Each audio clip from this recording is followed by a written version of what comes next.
Local కేటగిరీయా non local కేటగిరీయా దీనికి సంబంధించి చాలా రోజుల నుంచి చిన్న కన్ఫ్యూజన్ అయితే జరుగుతుంది. కోర్టులో ఈ కేసు ఉన్నప్పటికీ కూడా కౌన్సిలింగ్ ప్రాసెస్ అనేది అప్లికేషన్స్ అనేవి ఇవన్నీ కూడా కంటిన్యూ అవుతున్నాయండి. సో మీరు లోకలా నాన్ లోకలా తెలియాలి అంటే మనం ప్రీవియస్గా చేసిన వీడియోస్ అనేవి చెక్ చేయండి.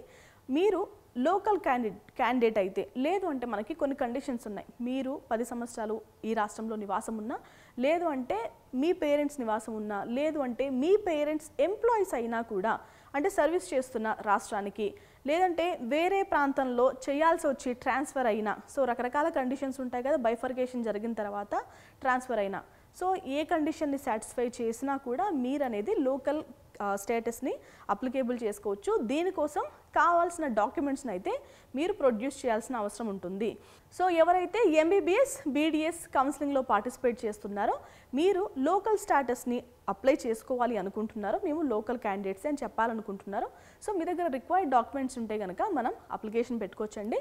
సో దానికి సంబంధించిన నోటిఫికేషన్ ఏది తెలంగాణ రాష్ట్రం విద్యార్థుల కోసం అయితే రిలీజ్ చేశారు from Kaloji Narayana Rao university of health sciences నుంచి. బ్రీఫ్గా కాంపిటేటివ్ అథారిటీ కోటాలో ఏముంది, మేనేజ్మెంట్ కోటాలో కూడా ఏముందో బ్రీఫ్గా చెక్ చేద్దామండి. సో మనం notification to submit certificate of employment from the competitive authority quota for the candidates father or mothers service outside the state for the period corresponding to the candidates years of study outside the Telangana.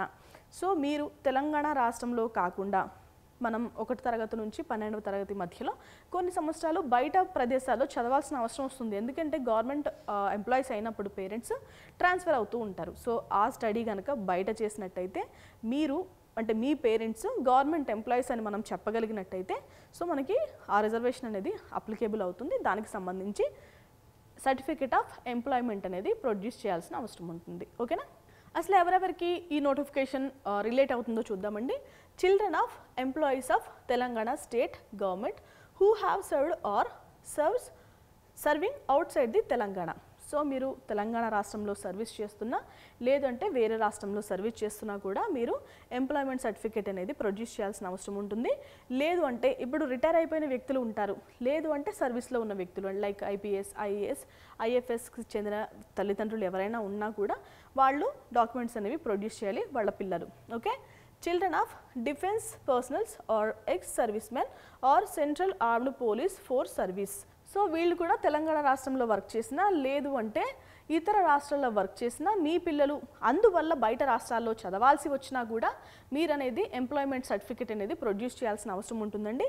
And children of employees of a corporation or agency or instrumentally under government of Telangana. మనకి తెలంగాణ రాష్ట్రంలో ఎన్నో corporations ఉన్నాయి, ఏజెన్సీలు ఉన్నాయి, ఇన్స్ట్రుమెంటల్లీ అంటే government of Telangana అండర్కి చెందుతున్న ఎన్నో సంస్థలు ఉన్నాయి. సో వీటిలో కనుక మీ పేరెంట్స్ వర్క్ చేస్తున్నా, ఇందువల్ల మీరు బయట రాష్ట్రాల్లో చదవాల్సి వచ్చినా కూడా మీరు అలాంటి డాక్యుమెంట్స్ ప్రొడ్యూస్ చేసినా కూడా మీరు లోకల్ స్టేటస్కి అప్లికేబుల్ చేసుకోవచ్చండి. ఓకేనా? సో ఇప్పటి వరకు ఆల్రెడీ రిజిస్టర్ చేసుకున్న వాళ్ళకి మాత్రమే ఇది వర్తిస్తుంది, కొత్తగా రిజిస్టర్ చేసుకునే వాళ్ళకి అయితే వర్తించదు. సో అందుకే మీకు కాయిన్ ఆఫ్ డౌట్ ఉన్నా కూడా రిజిస్టర్ చేసుకోండి అని చెప్పాం గతంలో. సో వీరందరూ కూడా Kaloji Narayana Rao university of health సైన్సెస్కి అంటే ఆ లొకేషన్కి వెళ్ళాల్సిన అవసరం ఉంటుందండి. అది వరంగల్లో ఉంది. అక్కడికి ఎప్పుడు వెళ్ళాలంటే సెప్టెంబర్ 9 ఉదయం 10 గంటల నుంచి సెప్టెంబర్ 11 సాయంత్రం 5 గంటల మధ్యలో. సో మీరు ఎప్పుడైనా వెళ్ళి మీరు ఎంప్లాయ్మెంట్ సర్టిఫికేట్ అనేది ప్రొడ్యూస్ చేయాల్సిన అవసరం ఉంటుంది. సో ఇప్పుడు నేను కొన్ని కేటగిరీస్ వాళ్ళ గురించి చెప్పాను కదా, ఆ కేటగిరీస్లో మీ పిల్లలు ఉన్నా, లేదంటే మీరే చదువుకుంటూ ఉన్నా, సో మీరు ప్రొడ్యూస్ చేయొచ్చు. ఓకే. ఏం డాక్యుమెంట్స్ తీసుకువెళ్ళాలి చూద్దాం.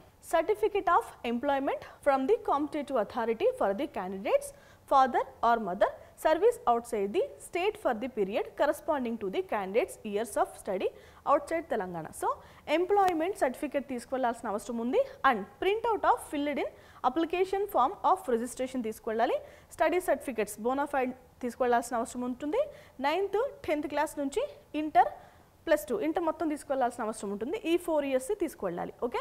ఆధార్ కార్డ్ అవసరం, ఫోటో కాపీస్ 1 set ఆఫ్ మొత్తం ఇవన్నీ కూడా ఒక సెట్ జిరాక్స్ కాపీస్ అయితే తీసుకెళ్లాల్సిన అవసరం ఉంటుందండి. ఓకేనా? ఆ డేట్స్ మధ్యలో మీరు వెళ్ళి మీరు తెలంగాణ రాష్ట్రానికి చెందిన వ్యక్తులని ప్రూవ్ చేసుకుంటే పర్టికులర్ రిజర్వేషన్లో మీరు సీట్స్కి అప్లై చేసుకోవచ్చు. ఓకే. ఇదంతా కూడా కాంపిటేటివ్ అథారిటీ కోటాకి సంబంధించిన ఇన్ఫర్మేషన్.